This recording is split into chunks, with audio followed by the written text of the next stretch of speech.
मैं doctor Rita Bakshi, chairperson Rida IVF international fertility centre से आज आपके साथ हूँ। मैं चाहूँगी आपको बताना 8 से 10 चीज़ें जो अगर आप आईवीएफ के लिए जाते हैं तो आपको क्या क्या देखना चाहिए। जिस भी आईवीएफ सेंटर में जाएं, सबसे पहले ज़रूरी है वहाँ ये देखना कि सब कुछ एक ही छत के नीचे अवेलेबल है कि नहीं। यानी कि ऐसा ना हो कि एम्ब्रियोलॉजिस्ट स्पेशली जो आपका एम्ब्रियोलॉजिस्ट है वो इन हाउस नहीं हो, कभी कभार आता हो। तो जो कभी कभार की सर्विसेज होती हैं वो कभी इतनी सक्सेसफुल नहीं होती, यानी कि जिसको कांस्टेंट देखना होता है। याद रखिए एम्ब्रियो ऐसी नाजुक चीज़ है जिसको हर बहुत फ्रिक्वेंटली देखना पड़ता है। तो अगर आपका एम्ब्रियोलॉजिस्ट महीने में एक ही बार आता हो तो फिर हम सोचें कि वो टाइप ऑफ आपको जो आपको सक्सेस चाहिए नहीं मिलेगी। सेकेंडली, सक्सेस रेट के बारे में पूछिए कि क्लिनिकल प्रेगनेंसी रेट यानी कि प्रेग्नेंट हो जाना और लाइव बर्थ यानी कि आपके हाथ में बच्चा आ जाए, ये एक क्लिनिक का क्या है। अगर आपको लगता है कि लाइव बर्थ रेट बहुत लो है तो फिर वो शायद आपके लिए सही क्लिनिक नहीं है। तीसरी चीज़, अगर आप मानते भी हैं कि ये आपके लिए सही है क्लिनिक, तो आपके पास क्या टेस्टिमोनियल्स हैं, क्या ऐसे रेफरल पेशेंट्स हैं जिनसे आप बात कर सकते हैं। अगर ऐसे रेफरल हैं, आप खुद बात करके पता करिए कि ये जो कह रहे हैं उसमें सच्चाई है कि नहीं। चौथा, आपका एटीट्यूड। डॉक्टर का एटीट्यूड एक बहुत इम्पॉर्टेंट फैक्ट है आपके लिए, क्योंकि ये लाइन बड़ी एम्पैथी की वाली लाइन है। ये एक रफ लाइन नहीं है जहाँ पे आप आए, आपने एक चीज़ करी और चले गए। इस लाइन में हैंड होल्डिंग, एम्पैथी, सिंपैथी सभी चीज़ की बहुत ज़्यादा ज़रूरत है।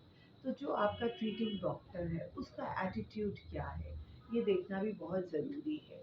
इसके बाद आपको प्रोसेस समझना कि ये प्रोसेस आपके लिए है कि नहीं। क्या मालूम आपका एक सिंपल आईयूआई से काम चल जाए और आपको आईवीएफ सजेस्ट करा जा रहा है।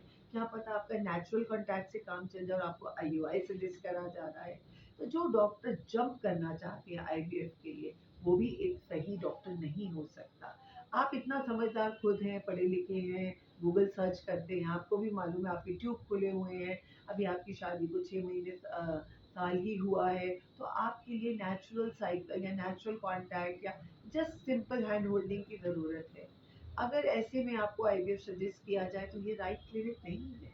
दूसरा, अगर कोई चीज़ को करेक्ट करने के लिए टाइम की ज़रूरत है, यानी कि लाइफस्टाइल चेंजेस करने के लिए, बॉडी मास बीएमआई मेंटेन करने के लिए, वेट लॉस करने के लिए, स्ट्रेस फ्री होने के लिए, ये सब चीज़ों के लिए अगर वक्त चाहिए तो क्या वो क्लिनिक आपको टाइम दे रहा है, या आप आए और आपके ऊपर जंप करके बोला नहीं चलिए आईवीएफ टेबल पर लेके और आपके एग्स निकालते हैं। तो ये भी बहुत ज़रूरी है कि वो राइट टाइमिंग चूज़ करना। और उसके बाद आपको योगा है, मसाज है, एक्यूपंक्चर है और होलिस्टिक मेथड्स बहुत सारे हैं, वो ऑफर में मिल रहे हैं कि नहीं, ताकि इन टोटल आपका रिजल्ट अच्छा हो। मगर उससे भी ज़्यादा ज़रूरी है आपका जो लैब है, आपके जो ड्रग्स यूज़ करते हैं, लैब के अंदर एक्सी की मशीन है कि नहीं, क्रायो फ्रीजिंग की फैसिलिटी है कि नहीं। पता चले आपके 10 एम्ब्रियो बने, 2 डाले और 8 के फ्रीजिंग की फैसिलिटी नहीं है तो कोई फ़ायदा नहीं है। आइडियल तो ये है कि हम एक आईवीएफ साइकिल पिकअप करें और 2 एम्ब्रियो ट्रांसफर और 2 बच्चे हम ले जा पाएँ।